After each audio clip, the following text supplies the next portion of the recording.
Assalamualaikum warahmatullahi wabarakatuh. Halo semua, perkenalkan saya Aiko Anis Wadila dengan NIM 430142224.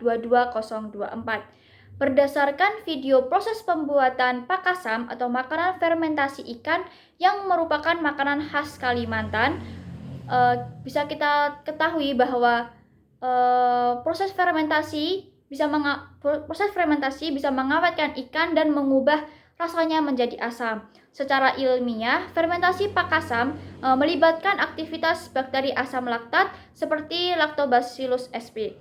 Nah, bakteri asam laktat ini memecah karbohidrat dari nasi menjadi asam laktat yang membuat pH-nya itu nanti turun.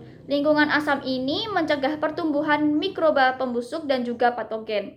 Sementara itu, protein ikan diuraikan menjadi asam amino yang akan menambah rasa gurih. Kemudian lemak bisa terurai menjadi asam lemak bebas yang berkontribusi menjadikan makanan itu aman dan juga awet. pH turun drastis karena akumulasi asam sehingga pakasam menjadi aman dan juga awet. Itulah sebabnya semakin lama disimpan, maka pakasam terasa lebih asam dan aromanya semakin tajam. Namun sayangnya, tidak semua proses fermentasi itu aman. Jika dilakukan tanpa standar kebersihan, ada resiko besar bagi kesehatan. Mikroorganisme berbahaya seperti Clostridium botulinum, Salmonella, dan juga jamur bisa tumbuh dan memproduksi senyawa toksik. Salah satu contohnya yaitu adalah histamin yang bisa menyebabkan keracunan seperti alergi, gatal-gatal, hingga sesak napas. Karena itu penting untuk kita menjaga kebersihan bahan baku, wadah, dan juga lingkungan saat pembuatan pakasam.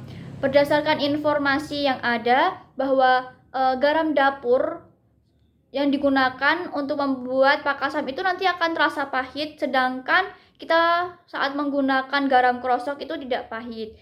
Garam dapur hampir murni yaitu NaCl banyak sekitar 99%. Jika dipakai terlalu banyak bisa menyebabkan rasa terlalu asin dan bahkan nantinya akan terasa pahit. Namun garam krosok yang tidak murni dengan tekstur yang kasar justru mengandung banyak mineral tambahan seperti Mg2+ dan juga Ca2+ yang nantinya menstabilkan proses fermentasi dan meningkatkan rasa pada makanan pakasam. Selama fermentasi pakasam, sumber karbohidrat seperti nasi, beras, dan juga aking sangat mempengaruhi jumlah bakteri asam laktat. Nah, sesuai data yang ada yaitu beras dan nasi menghasilkan jumlah bakteri asam laktat tertinggi yaitu sekitar 8,75 log. Kemudian nasi aking dan karak itu sedikit lebih rendah. Yang artinya semakin mudah dicerna karbohidratnya, maka semakin banyak bakteri asam laktat yang akan tumbuh. Semakin cepat fermentasi berlangsung dan semakin aman produk yang akan dihasilkan. Strategi ilmiah yang bisa digunakan yaitu yang pertama menggunakan beras atau nasi segar sebagai substrat fermentasi utama. Kemudian yang kedua yaitu takaran garam disesuaikan yaitu 10-20% dari berat ikan.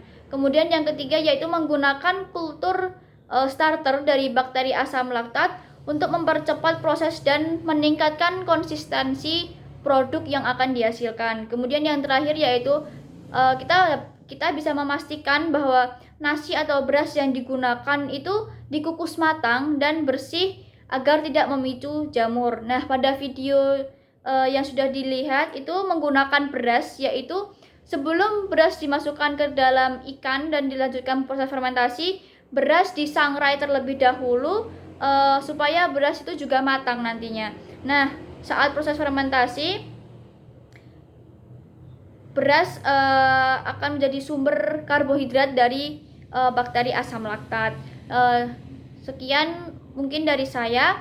Di balik sepiring pakasam ada kisah kimia, mikrobiologi, dan juga budaya yang saling bersinergi. Kita sebagai generasi muda, kita punya tanggung jawab untuk menjaga tradisi sekaligus memperkuatnya dengan sains. Kita dapat melestarikan pangan lokal dengan ilmu, Jadilah agen perubahan yang menjaga rasa, gizi, dan juga tradisi. Sekian dari saya. Wassalamualaikum warahmatullahi wabarakatuh.